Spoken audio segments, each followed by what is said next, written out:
Welcome back, everyone. It's our final segment on Morning Line this Monday. With us, Tim Takacs, elder law attorney. The number 737-7587. If you want to jump in the conversation, I wanted to ask you this, Tim, just again about the issue of deciding when a loved one is to the point where they're going to need help and you're going to have to step in and take charge. And I have a situation like this actually in my family right now where, you know, the individual is pretty much on his way to Alzheimer's, okay? The early stages of it where we're not comfortable with the idea of him driving anymore. You know, his memory just isn't there. But he's still lucid enough and kind of aware of it that it makes him, one, edgy, a little bit mean, because he's very, you know, insecure and untrusting. And, you know, it seems like these folks, not just him, but others I've come across, obsess and focus on money. They think at some point everyone's after their money. Yes. And I guess I can understand that. And it makes it so difficult on the caregiver. And then at what point do you decide, okay, that caregiver's going to need some help, usually the wife. And then how do you broach it with him when he's really not completely all there anymore? But is not ready to give up control, and I can respect that. This is a very powerful, engaging guy who now is losing his mind. And you know, we've had, you know, a lot of times we've had callers that will come in, you know, that will call us and say, and basically have the same question. And it's like, you know, and one of the things that we try to tell everybody that is in this situation is that the older person, the person who has the illness or disease, they can't help it. Well, of course not. They cannot help the disease and the symptoms that come with it. Exactly. You know, and that's very hard for people to go, because they keep wanting to say is, you know, Daddy, you said that just 2 minutes ago. You know, Daddy, don't worry about your money. Daddy, we're going to take care of you. I mean, all of that. You know, but you got to realize real quick. You say that, it registers for 5 seconds, it goes away. Exactly. And they're back where they were again. And that's the thing is that, you know, is sometimes people actually need to get training on how to deal with people who have dementia. Fair enough. And there are people out there that will do that. You know, you can go to places and you can go online and you can, you know, so you can get a little bit of help if you need, just to know, how do I deal with that? Okay. So the second thing is to recognize is that there are older people. I mean, that capacity, we talk about capacity up here, you know, it's not an off and on thing. You know, it is a elusive concept. It changes over time. You know, it is going to get worse for this person. So at some point, they will get to a point where they won't be able to make any of those decisions at all. Right now, they're in what we call the conflict stage. You know, and I actually have like a little graphic, what I call like the conflict box, which basically shows that, you know, you have an older person that thinks, oh, nothing's wrong with me. You know, and then you have a caregiver over here who is going, well, you know, I want to make sure that your needs are being taken care of because you're messing up your bank account, you can't pay your bills right, you can't take your medications the way you're supposed to, you know, and there's that conflict. And the important thing is to try to help the older person be able to make as many decisions as he or she is able to make. Sometimes you kind of have to help them along, but it's a dignity issue. Yes.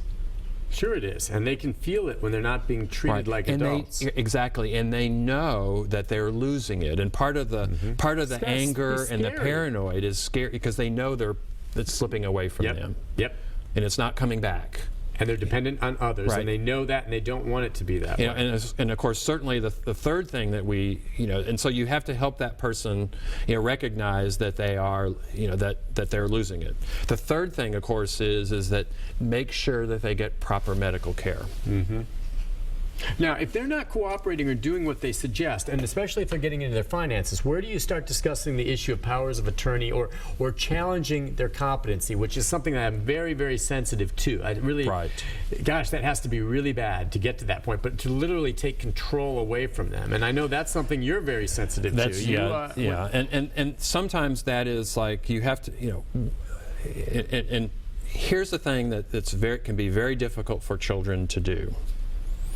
Is to lie to their parent.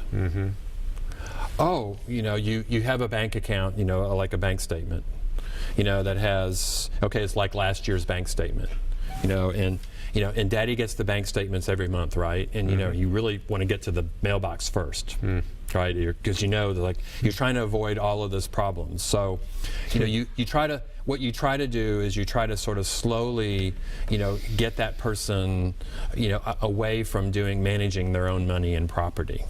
Now, maybe you keep getting them the bank statements, but maybe it's last year's bank statement. Right.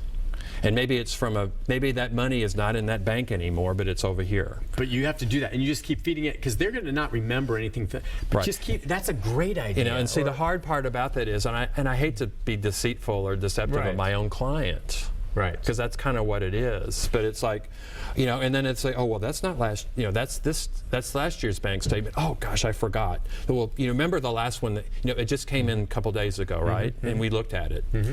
They're not going to say, no, we didn't. Yeah. Right? Yeah. They're going to say, oh, okay, I remember that. Yeah. And that's hard for children to do. Absolutely. Because they're feeling like they're, this is they're lying to their parent. Yeah, well, I mean, that's a hard thing. Or them handling cash or something like this. This person I know sold his truck for cash. Yeah. $4,000. Worried about it, because he's got this $4,000. He hid it. And he doesn't know where it is. Yeah. It's somewhere in the house. Right. All right. So, and now he thinks someone stole his money from him. Now, somehow, certain things they remember. He knows his truck's no longer there anymore. Right. He knows he sold it for money. Doesn't and now remember all where of a the sudden money he's is. like, where did that money go? Yeah. And so that's where I worry then too, that he starts looking at those around him that are close and caring for him, and thinking you got it. Adversarial. Right. So, right. And then who they're going to trust. The person that walks into that knocks on the door and says, "Oh, I worked on your gutters, and you owe me $5,000." And that's where these people can be taken. So I just want, in a nutshell, then, when it starts getting to that stage, if someone comes to you and says that we're that way with mom or dad, all right. So at that point, what do you tell them to do if it's to that degree? Well, for one, of course, as I said, is has the person gotten appropriate medical care? Yeah. Let's say they're getting the medical care and they're on heart medicine and they're and all of physically that. they're doing okay. It's just their mind's and going. recognizing is it's not their fault. Yeah. And they have to think about that how they react or relate to that person is different from where they were 5 or 10 years ago. Yeah. It changes. But if you bring a stranger into the house, for instance, to help with the caregiver, let's say the wife who needs help, or so she can go grocery store shopping because they can't leave this person alone anymore. But a stranger coming in, isn't that going to make that person more uncomfortable initially? Now, here's the way you do that too. All right. For one, is people do this all the time, and it just drives us crazy. It's crazy, but people do things too late. Okay, so here's a husband and wife. Husband's got early Alzheimer's disease or early stages. Right. Okay. And the wife's trying to, of course, she's going to take care of him as long as she can in the house, right? That's exactly right. And she's going to tell the children, "Oh, I can take care of your daddy." That's right. And they're going to keep asking. She goes, "No, I'm not. I'm doing fine. I'm doing fine." And then hopefully they're going to, but what you want to do is that you want the wife to say, "Oh well, daddy, your daddy will never have somebody come into the house." It's like, how do you know? Right, and you're just hitting back exactly what's happening. And now what you do is you say is, okay, so what you do is you have the wife that you hire, she goes to a personal care agency. Remember, these people are experts at this. Yes, right. And you say, look, my husband is, he's this way. Now, maybe, okay, the person comes to the house. All right, who is this person? It's a friend of your mom's. Right? Okay. Oh, she's, So you are lying again. But well, maybe they're friends now. But no, I understand why is this person here? Oh well, it's just a person. Whatever story that you can give. This is a friend of the and it doesn't mean that mom leaves the house. She stays there. Okay. And then that person will get more comfortable with right, them, and then daddy realizes this person's not a stranger anymore. And then at some point, after 3 or 4 weeks or whatever it is, the wife says to her husband, "Well, honey, I've got to go out of the house for a minute, and and Jane will be here."